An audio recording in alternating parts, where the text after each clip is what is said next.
Lawrence Nana Asiama Hansen ya dodo na efrene Bulldog Ghana ha sei enyomtini ya efrene Shatawale ni manager na yenyina ya beka ya Bulldog interview bi Star FM na wo interview ni mu na oditu jase ya de wachiti ne wife so se kase cheating na wafa ne yere chida na on de ogidi se cheating ya de a eda ho ema be ma bia nti se be ma bia se ufa yere chi ana se uchiti a enya de a eyo ha okra no no enya dia o feel proud na ye na hoahoa se wachiti ne yere chi na afa so nani enwu ye nso se wafa ne yere achi na Bulldog yi ase owo amanone enkroni bia efrene Germany na one no wo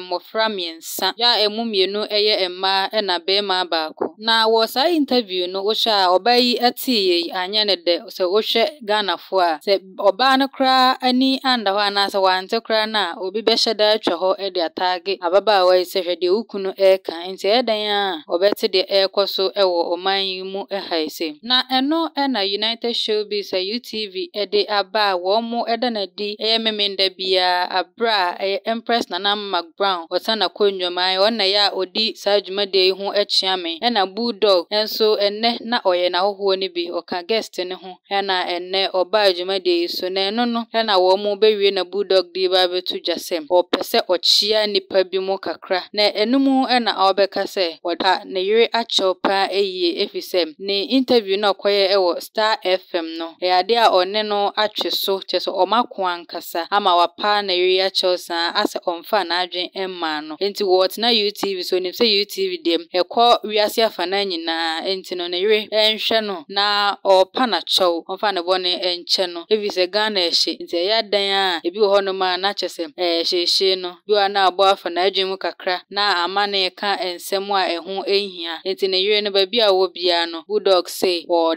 power chow de okaye no ewom se waye de emom na ni kwan se oye na nka hurt feelings enti no ode achow pa de efa UTV so na afa so se wotia ahanso Imadek TV yanso ye de fa ha de power chow de ama Bulldog se ne okaye no banka ne ye se cheating wo ho de ma ebe ma bia enti no se uchiti wo yere so enya de a eyebone abusuafo medamase emammo enitie oso ane hwe Imadek TV ne wo ne pa bebre de mamo medamase